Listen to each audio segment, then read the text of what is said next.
자, 이번에 볼 작품은 새들도 세상을 뜨는구나. 황지우 시인의 작품을 볼 건데요. 자, 황지우 시인은 오른쪽에 황지우 시인에 대한 설명이 되어 있는데 감성적인 서정시뿐만 아니라 현실에 대한 대응으로 전통적인 시 형식을 깨트리는 풍자시를 많이 썼다. 주요 작품으로는 너를 기다리는 동안, 요거는 이제 1학년 애들 그 방학 교재에 들어가 있는 작품이긴 한데, 여튼 자, 여기에 이제 새들도 세상을 뜨는구나 라고는 제목을 가지고 있는데요. 이 작품의 이제 배경을 미리 좀 알면 좋은데, 이 작품은 1980년대의 시래요. 자, 80년대에 어떤 일이 벌어졌나요? 79년에 얼마 전에 개봉했던 남산의 부장들 김재규가 총으로 박정희를 암살하는 일이 벌어졌고, 그리고 80년을 들어서면서, 80년은 아니지, 79년도 12월 12 전두환이 정권을 잡으면서 이제 80년대 들어서면서 대통령이 되고 87년도까지 대통령을 이제 유지하고 있었던 그런 이제 시기인데, 군사 독재 시기죠. 그리고 80년은 이제 5.18 민주화운동, 그렇죠. 광주 민주화운동이 벌어졌던 시기이기도 하고, 어찌됐건 이제 되게 억압적인 시대 상황을 이 배경으로 잡고 있고요. 근데 너희들은 아마 전혀 처음 보는 뭐 이런 거기 때문에, 혹시 지금 애국가의 영상을 본 사람이 있을까? 그치? 거의가 아니라 뭐 본 적이 없겠지. 뮤직비디오처럼 애국가 나오면은 거기에 이제 영상들이 나오는데, 예전에 영화관을 가면 영화가 시작하기 전에, 지금은 광고 막 이렇게 나오는 그 시간에 대한뉴스라고 해가지고 어떤 나라의 어떤 시사거리 이런 것들을 왜 보여주는지 모르겠어. 그러니까 뭔가 주입하기 위한, 그게 아닐까, 국뽕을 주입하기 위한. 여하튼 그게 나오고 또 애국가도 나오고 했는데, 그 얘기입니다. 영화 보기 전에. 자, 내용 들어가면서 볼게요. 영화가 시작하기 전 우리는 일제히 일어나 애국가를 경청한다. 그쵸? 자, 애국가 경청이라기보다는 사실 시청이죠. 나오는 거니까. 자, 애국가가 매번 영화 시작하기 전에 나오는데, 아니, 다 기억나, 사실은. 이게 이제 애국가의 한 구절이죠. 삼천리 화려광산. 자, 삼천리 화려광산. 지금 이 영화라는 거는, 자, 영화관이겠죠? 지금이야 다운받아서 보지만 옛날에는 다 극장 가서 보니까. 자, 일제히 일어나. 자, 단체 행동이야. 획일적인 모습을 보여주고 있어. 다들 애국가를 경청한다. 그러니까 강요에 의해서 억지로 듣는다라는 걸 표현하고 있죠.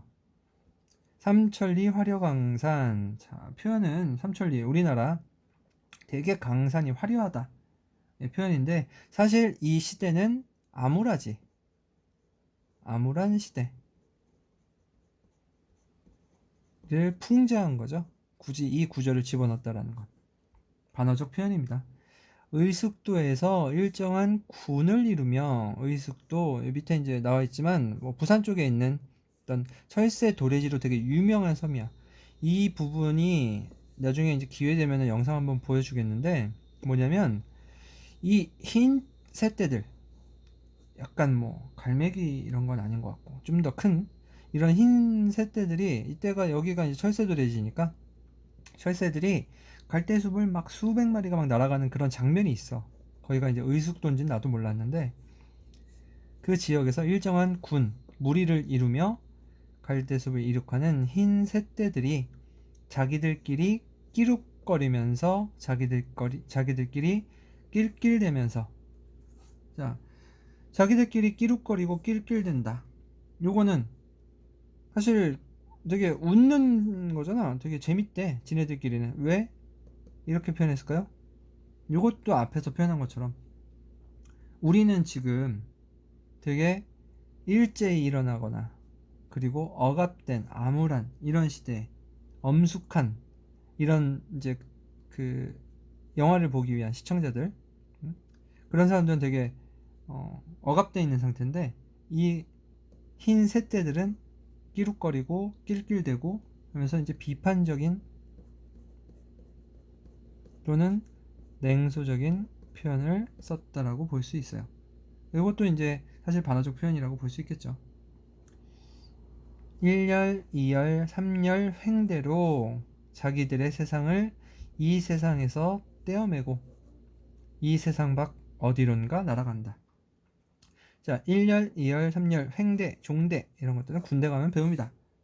자, 획일화 앞에서 이야기한 일제히 일어났다. 이거랑 같은 맥락으로 쓰여진 거고요. 자, 군대 용어입니다. 군대 용어. 그러니까 군사 문화를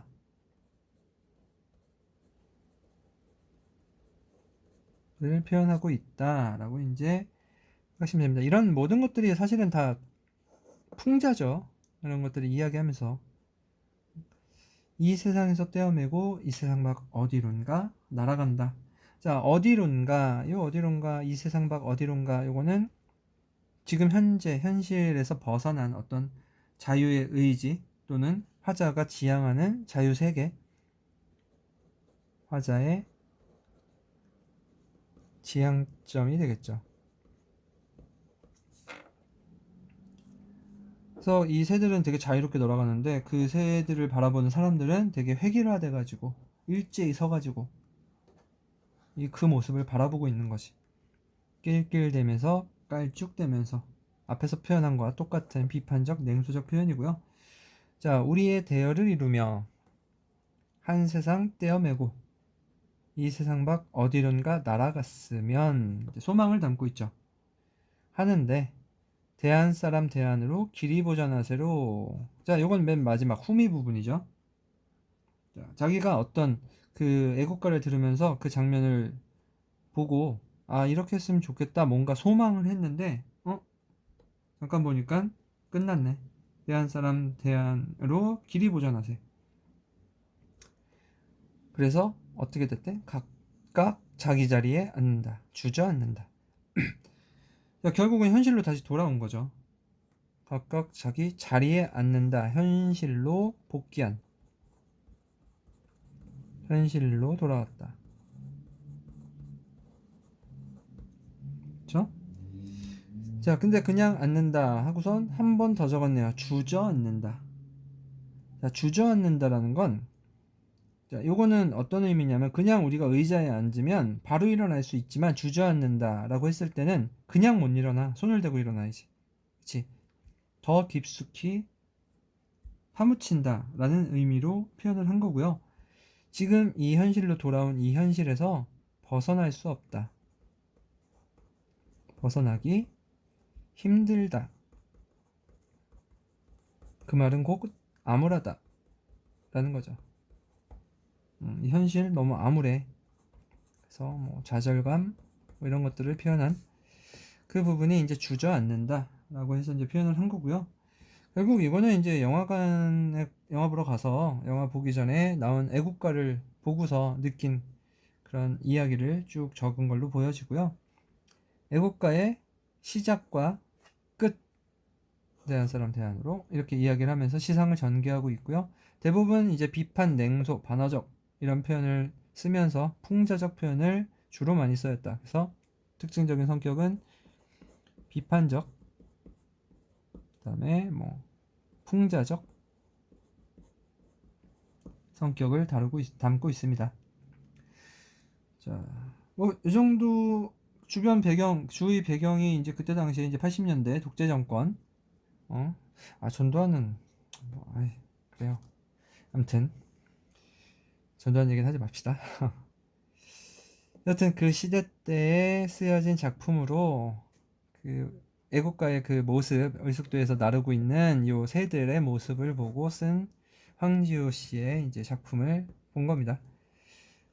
주제는 암울한 현실에 대한 어떤 좌절 그리고 비판. 사실 뭔가 희망이 없는 걸로 끝났죠. 주저앉는다로 끝났기 때문에 희망이라든가 소망, 뭐 이제 의지, 뭐 이런 것들을 담았다기보다는 그냥 이 시대가 너무 암울해, 좌절이야, 뭐 이런 것들을 표현하고 있는 작품이에요. 자, 이 작품은 여기까지 볼게요.